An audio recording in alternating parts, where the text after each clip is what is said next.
This podcast represents the opinions of Katie Allen, PA, and guests of her show. The content is for informational purposes only and in no way sets up a patient relationship. Consult your healthcare professional for any medical questions. Now, here's Katie Allen.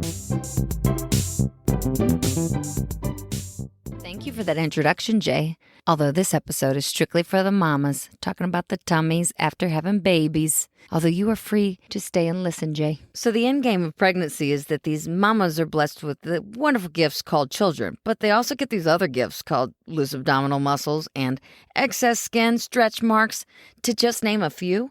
Today we're going to kind of focus more on the mommy tummy. And by the way, for those of you who are completely confident with your abdominal area post having babies, good for you. This episode is probably not for your liking. The rest of you who aren't so happy with that unwanted present that you were left with, like loose skin, I got you. Let's talk. Welcome to Make Me Pretty, tomboy turned plastic surgery PA.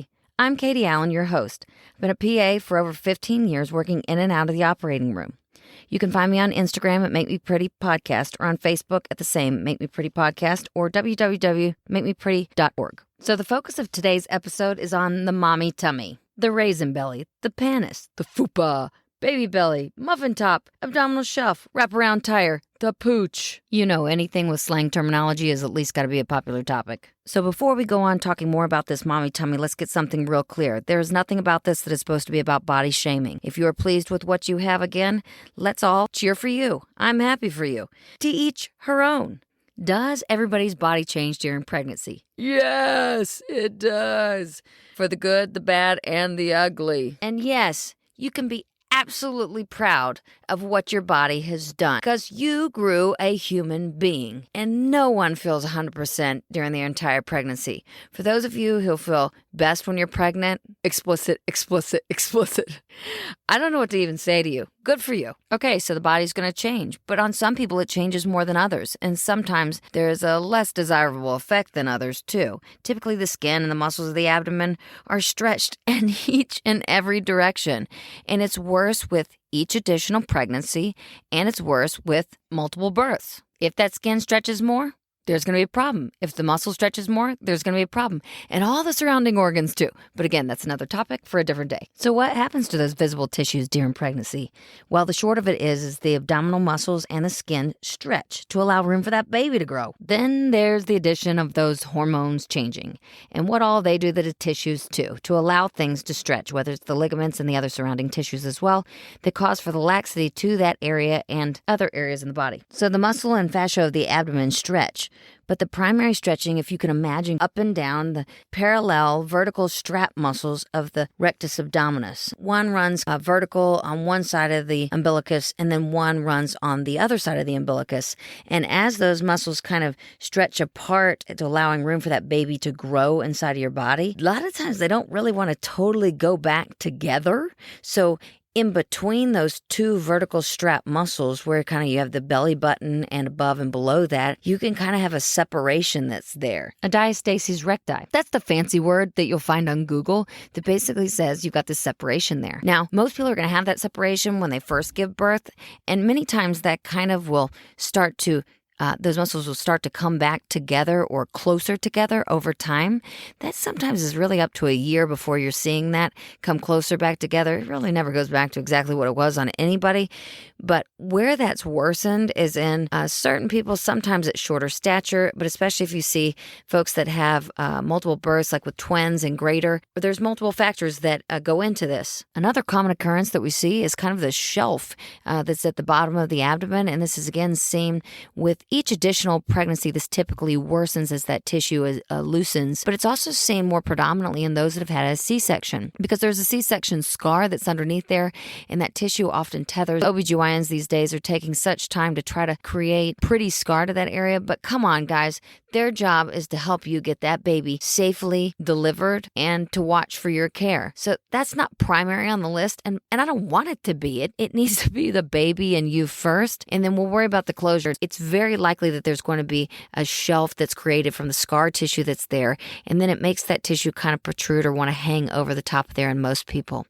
Some folks get away with having a fairly flat tummy. Sometimes with one child, you can get away with that. Sometimes more than that, especially in the standing position. But what about when you're on all fours? Yep, that's what I said. So that's the definite check there to seeing how loose that tissue actually is. Now, if you are confident in every position and you feel happy with things, then good for you. You need nothing done. Just be confident, pat your friends on the back, and walk away. But for those of you that are dissatisfied with the way that your abdomen looks, let's talk about a couple of things that come up, options that we find at least in a plastic surgery facility. I know of no lotions, creams, or different things that can be of benefit really for once the shelf is created, once you have something hanging and that there is loose enough skin that it's truly going to make it better enough to cause satisfaction. Now, obviously there are exercises that can strengthen the abdominal core muscles, but if there's a true diastasis recti, that's not really going to take you. But so far, I do believe in time, as we get closer to the year time frame and sometimes farther,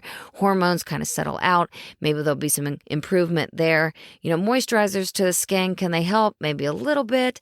Can radio frequency devices and other type lasers help some with the appearance of the skin? Maybe slightly, but I'm really talking to the person who has such a significant loose tissue that you feel frustrated that you just don't know what to do. And I'm going to help you try to really come up with the blunt, honest answers. And that typically is surgical. Sorry, but that's really where it is. Feel free to waste your money on other options first. And if you are able to get back to a place that you're happy and healthy with fitness, well, good for you. Some of us kind of accept our flaws, move forward, and are okay with that. But with significant tissue to that area, let's come up with some options. So, can you do liposuction alone? I get that question a good amount of time. If you have a shelf that's there where that tissue is hanging over, and from a side view that you see a bulging forward or outward, no, not if you really want a great result. What the liposuction can do is it can debulk fatty tissue to an area and maybe make it look okay and a little bit better in your Spanx.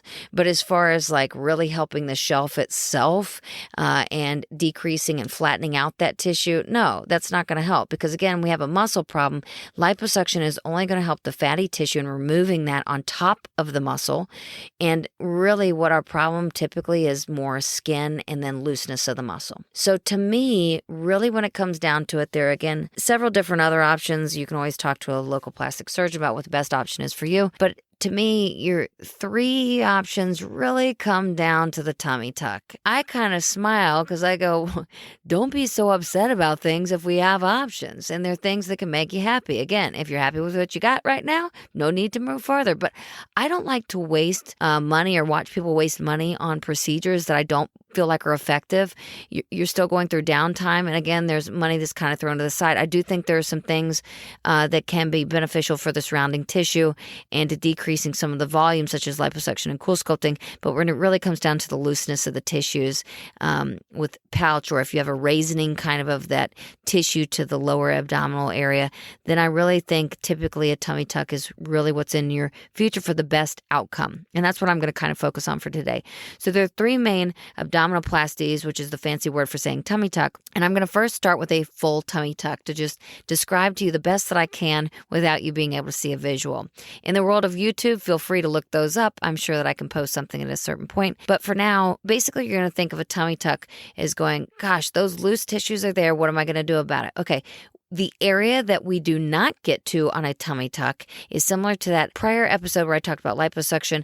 It's the area that is underneath the muscle of the abdominal wall. So the area that's underneath the abdominal wall is your organs and all of the fatty area that basically protects the organs. So it's kind of acting as a cushion. But if our diet and exercise is not that great, then maybe we accumulate more and more fat. We're not going to be able to get down to that. That's a diet and exercise thing. And I just want to address that to say, if you have a protruding, if you've noticed a significant amount of weight gain in the years following giving birth, well, that's a different story. And that's something you still can discuss with your plastic surgeon about whether or not it needs to be addressed prior to doing a surgery. So that's separate. Now, when it comes to the abdominal area, so a full abdominoplasty is done with an incision that is made if somebody has a C-section below the area of the C-section. Okay. So somebody is placed to sleep in most instances. So it's under general anesthesia. The surgery is usually a around 3 hours. Now that's give or take a bunch because sometimes a little bit of additional work is added here and there. So I'm just going to give you kind of this rough estimate, maybe 2.5, 3 hours, something like that. So general anesthesia with a board certified anesthesiologist. That's the important thing. So you're put to sleep. Typically a Foley catheter is placed there. Now the reason why that's important is because that deflates the bladder of any urine that's been accumulated, which helps to flatten out the area, which is safer for you in one way and also helps the surgeon to see things that are flattened out so we can get the best, flattest result. The greatest thing about this is all of our goals are the same: to obtain the flattest, prettiest belly possible. Yay! We get the goals straight up. So again, you're going to go to sleep and dream lovely things. Then the surgeon comes in and makes an incision that is below the line of where a C-section would be. And then the tissue is divided up, and basically all of the surgery is performed on top of the muscle, but that skin and tissue that is basically on the abdominal area is lifted up. Don't think about it too much. It's lifted up. A little incision is made around your umbilicus, so that belly button. And that umbilicus still stays, that belly button still stays connected to your body, but is separated from the outside tissue. But again, it still stays, that is your belly button, and it stays connected to your body. The surgeon then divides up that skin and little layer of fat, usually up until about the xiphoid process, so kind of at the base of the rib area. And then the muscle of the abdomen is looked at, that rectus abdominis that I kind of talked about. So again, these are two parallel straps of muscles that go on either side in the vertical direction of the umbilicus, and that can be sewn with permanent stitch from about the xiphoid process down to the umbilicus, and then on the other side of the umbilicus, that inferior portion, down to the pubic area. And that tightens those muscles to the area that is often caused with separation from having a baby, before that muscle has stretched out. So again, that area is permanently stitched. Then the bed is bent into kind of a small tacoing of your body, but all in a comfortable position. So try not to imagine that too much. But it's basically a bending of the bed so that the surgeon is able to pull down that abdominal tissue as tight as they can and then remove the excess tissue from that area. So that typically removes any C-section scar if somebody had one. It removes usually a lot of stretch marks. Now, I'm not going to tell you it removes all of them, but a lot of people's stretch marks are primarily located in the lower abdominal tissue. So a lot of times it really does get rid of a lot of the stretch marks for folks, which is a nice little bonus there. And then the umbilicus, that belly button that's still attached to you, is brought up through a new little opening, and then it's sewn together. So it's still your belly button, but it's brought out through a new hole, if that makes any sense. And then the tissue that is left at the bottom is sewn to the lower tissue. Now, I can say, at least in the practice that I work in with Dr. Glenn Walton, that a nice little bonus is performed that I won't go into too much, but basically a little pubic lift, where also the top of the pubic area is thinned out very safely, trying to make sure to preserve all the feeling to that area. And that area is thinned out, and then a little lift is performed. So nobody minds having a little bonus of that, because otherwise it looks like it protrudes too much. Another little thing that sometimes is added, or more frequently is added, is liposuction to the hip area and the flanks. Not everybody has to have that. That's not really the abdominoplasty at all, but I just like to add that in there, that sometimes that does occur. And in the abdominoplasty, we do, at least in our practice, typically place about 3 drains. That decreases the chance of somebody having a seroma or a hematoma. Those drains are your friendly enemies. And that basically means they help to let us know what's going on the inside. They decrease that fluid accumulation on the inside, so it helps the raw tissue stick to the other raw tissue. If you get a collection of fluid on the inside and it just sits there, it kind of gets in between the sticky stuff. And then the sticky stuff doesn't want to stick. That's a problem. So we really like the drains. They're kind of particularly annoying for our patients, but they're just kind of a must. And when we explain that to folks, they really understand. But again, we want the best results for folks. Those drains usually stay in around a week, maybe 2 weeks. And folks, we're removing larger abdominal tissue. We usually place folks in an abdominal binder soon after surgery. Recovery time. Everyone wants to know about that. I say it depends partially on how bad do you want it.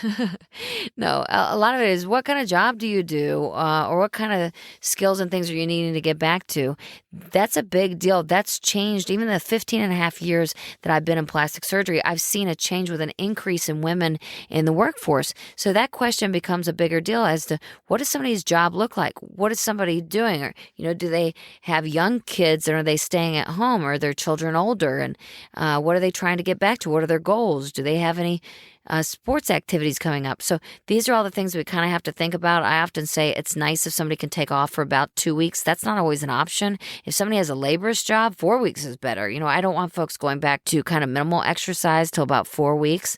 Abdominal exercises till at least 8, but often 12 weeks because we really want that area to heal. But we will make sure folks are able to get back to most regular exercise in the weeks following, but we gradually take people through that process. Now, because so many people are working or they have young children, et cetera, we want to know about some other options that may not have as much downtime. The thing that is the most sore from an abdominoplasty is really the sewing of those muscles. That makes a difference to having the best outcome, especially in those folks that don't have good integrity of the muscle, or maybe like they've had multiple births, things like that, where that tissue has really been stretched out. That's when I would just say, you know what, you really need a full abdominoplasty. That's usually going to be the best result with most people. But I will say for those who say, I just really don't like how much the skin is stretched out, my muscles are pretty okay, and I need to get back to work sooner, or my children are really young and I really want this done now, but I just can't be down as long, then there is the potential to have something in the mini abdominoplasty family. And I think there are two major parts to this. That umbilicus, that incision around the umbilicus is not made. So you're leaving the umbilicus, that belly button, intact, and you're really just making that incision that is in the lower part, just like where it would have been made before. It's below the C-section. You're still usually putting someone to sleep, although sometimes we can do it with folks awake. But in general, putting folks to sleep, they're relaxing. The table is still bent. We're taking off as much of that excess tissue, which helps with the shelf at the bottom of the abdominal area. It does not really affect the upper abdomen. This is one of those things that's really for the, to me, very fit person, or the person who just says, you know what, I realize that it's going to be a less than remarkable result, but I really don't like this shelf and I want to get rid of this. And I'm okay with maybe being not as flat on the top. Not everybody qualifies for this. Sometimes liposuction can be formed to parts of the top portion, but there is always caution used in certain areas because of the blood supply that comes down for the abdominal tissue. Now, one other possibility that gets the tissue to the upper part of the abdomen and the lower part of the abdomen, as far as the skin goes, is what I should say, but does not address the abdominal muscles, which helps just get you back to doing stuff a lot faster. But again, we're not sewing the abdominal muscle portion, but it would basically be where an incision is made around the umbilicus. That umbilicus, that belly button stays attached to you. Bed is bent. Incision is made prior to that, and the lower part of the abdomen, skin is pulled down as tight as possible. That skin is removed, a new opening is made, your belly button is pulled out through that opening, but since the muscles are not sewn together, you have soreness, but not as bad as you would have as if the muscles were sewn together. So again, it's another option that addresses still the skin to the upper and the lower abdomen, but maybe doesn't create quite as much of a flattening of the abdominal area. I just like folks to know that each of these procedures does require a drain, at least in our practice. And again, we believe that's a safety measure for you. So when's a good time to have an abdominoplasty or to start thinking about anything, especially surgical, after having a baby? Well, my opinion is to wait at least a year. And you might want to wait longer until the child's a little older and doesn't need as much primary attention. But I'd say at least waiting a year, in my personal opinion. Now, there is a lot of opinions that are out there, and mine's not necessarily right on this. My feeling on that is to allow hormones to kind of balance back out and to start regaining your fitness level. I also believe some of that is just important for the physical sake as well as the mental sake, so that you can get the best result possible and feel the best about it. So if you're interested in doing something about the belly post-baby, then I would suggest meeting with a board-certified plastic surgeon that is close to you with a great reputation and having them assess you. A consult usually has a standard fee. You set up that consult with them, and then they can assess you. Does it feel embarrassing to get naked in front of somebody for them to assess your belly? I mean, you've had a baby at this point, so that's up to you, I guess, if you're feeling embarrassed, but usually it's to try to make you feel as comfortable as possible. And then they're able to tell you what they think is the best thing for you. Again, seek out a reputable surgeon. That's key to getting the best advice. It's also important that a board-certified anesthesiologist be present on induction and then when you're waking up. I really feel like that's key to making sure that your safety is under control. Fitness and a healthy diet are always important. And, if somebody's not living a healthy lifestyle, then there is no surgical intervention that will help make somebody look their very best. This episode really is primarily to clarify procedures. And when somebody's saying, hey, can I get away with these other things besides an abdominoplasty after having a baby? I like to clarify it by saying, in general, if there's a lot of loose skin there, to me, your best bang for your buck, the thing that's going to make you also the happiest, is probably going to be something in the abdominoplasty family. But there are some other options that, as long as you're okay with those, it's fine. Sometimes diet and exercise and getting back to it, people can be happy with that, and that's great. This is, again, mainly just to clarify that, yes, if there's a lot of loose tissue that's there, surgery is really the thing that is going to be the most pleasing of an effect. Thank you for listening to Make Me Pretty Tomboy Turn Plastic Surgery PA. I appreciate you joining me each and every time that you do. Please take time to write a review. If you have a moment, I do appreciate it, and yes, it does help me. Next episodes will be more about some dangling tissue, but on a simpler topic. Do your ears hang low? So we'll talk about that a little bit later here in the next episode. You can find me on Instagram at Make Me Pretty Podcast, and the same on Facebook. And find me at www.makemepretty.org. That is a website that is under construction. Hopefully we'll have some merchandise coming for you soon. Hope you listen again on further episodes. This is Katie Allen for Make Me Pretty Podcast.